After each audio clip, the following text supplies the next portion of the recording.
그럼 수술은 하긴 좀 무섭고 코는 좀 막히니 이제 어떻게 할까? 광고를 보니까 코를 빵 뚫어주는 스프레이를 사서 써보거든요. 뿌리고 몇 분 지나면 뚱뚱한 콧살이 정말 확 줄어들어요. 뻥 뚫으니까 완전 신세계거든요. 뿌리다 보면 그런 분들 이렇게 점막 보면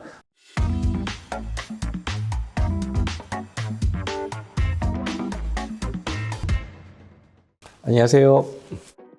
요즘 감기, 독감, 미세먼지 이런 걸로 사람들이 이비인후과를 진짜 많이 찾는다고 들었어요. 스페셜에도 많이 오시나요? 콧물 나고 막 재채기 나시고 그런 분들도 오시지만 만성적인 코막힘, 코골이, 수면장애, 그리고 미용 코성형 이걸 동시에 해결하려고 하시는 분들이 많이 오시거든요. 예. 근데 원장님 목소리도 지금 감기 기운이 있으신 건가요? 감기 기운보다는 지금 상담이랑 이런 걸 목이 좀 쉰 상태.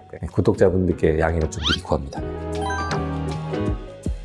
코막힘의 주 원인은 너무 많은데 코 안을 들여다봤을 때 코의 오른쪽과 왼쪽을 나눠주는 이 가운데 기둥 구조물을 우리가 비중격이라고 하죠. 그 비중격이 되게 길거든요. 그게 이렇게 똑바로 쫙 펴져 있으면 얼마나 좋아요. 근데 사실 그렇게 펴져 있는 분이 전 인구의 10%도 안 됩니다. 대부분은 이렇게 다 휘어 있으시거든요. 휘면 당연히 코가 좁아지겠죠? 그 상태에서 코의 양 옆에 동그랗게 나와 있는 비갑계라는 구조물이 있거든요. 그 중에서도 하비갑계라고 해서 가장 아래쪽에 있는 콧살 되게 뚱뚱하게 부어있는 경우가 많습니다. 그 비후성 비염이라고 하는데 비중격 망곡증과 비후성 비염이 있으시면 보통 코가 많이 막힙니다. 근데 전 국민의 대부분이 갖고 있습니다.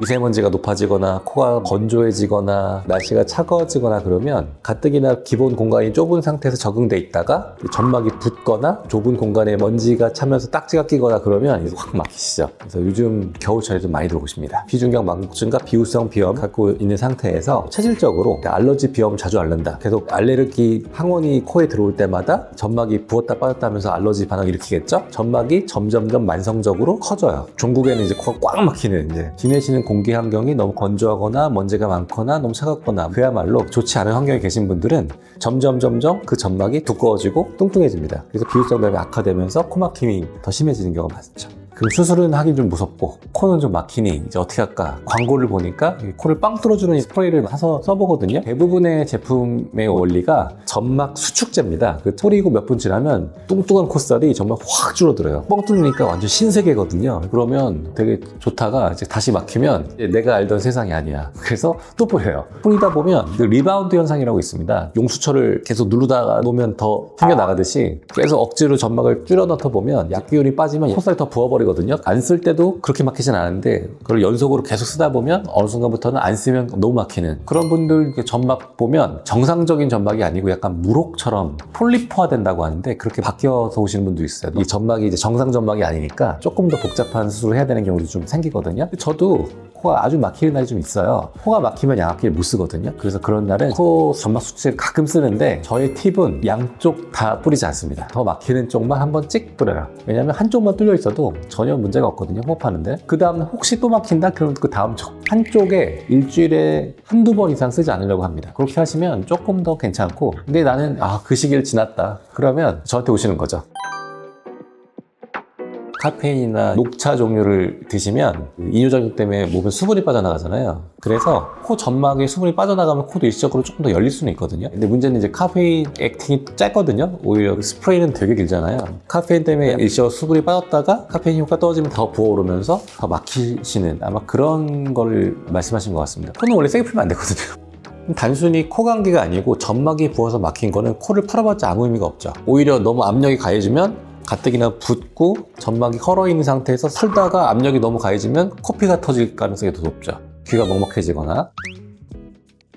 코는 신이 주신 유일한 숨구멍 아닙니까? 코로 숨을 쉬어야 미세먼지든 먼지든 바이러스든 코털과 이 코 안에 점막들이 깨끗하게 걸러주잖아요. 그러면서 공기가 너무 차가우면 좀 따뜻하게 데펴주고 너무 뜨거우면 식혀주고 공기가 너무 건조하면 수분을 주고 이렇게 해서 한번 공기를 싹 정화시켜서 폐에다가 깨끗한 공기를 주는 유일한 기관이 코인데 입은 그런 정화정이 전혀 없잖아요. 자꾸 입을 숨 쉴수록 온갖 잡균과 먼지와 그런 것들이 여과 없이 그대로 호흡기로 들어가니까 호흡기가 망가지는 건 당연한 거고 단기적으로도 누워도 바짝 말라버리잖아요, 점막이. 그 점막이 바짝 말라버리면 점막이 얇아지면서 균 침투가 쉬워져요. 바이러스나 세균이 쉽게 호흡기를 뚫고 들어가서 감기나 코로나나 독감이나 상기도 감염을 일으킬 수가 있고, 그리고 자꾸 입으로 숨 쉬면 혀가 뒤로 밀리면서 기도가 눌리면서 코골이나 무호흡이 악화되죠. 그래서 수면의 질이 확 안 좋아지죠. 그래서 생명이 깎입니다. 그리고 코도 퇴화합니다. 자꾸 입으로 숨 쉬면. 그래서 코막힘을 해결해야 됩니다. 근데 그 코막힘의 원인 중에 비후성 비염은 코막힘의 원인의 한 99%가 아닐까?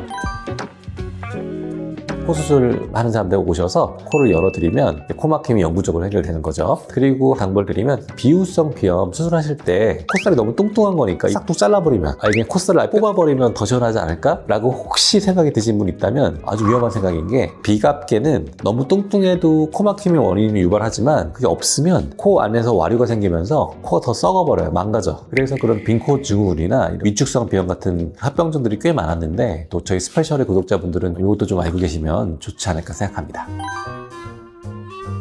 겨울철에 공기가 차갑고 공기 중에 미세먼지가 엄청 높아진단 말이죠.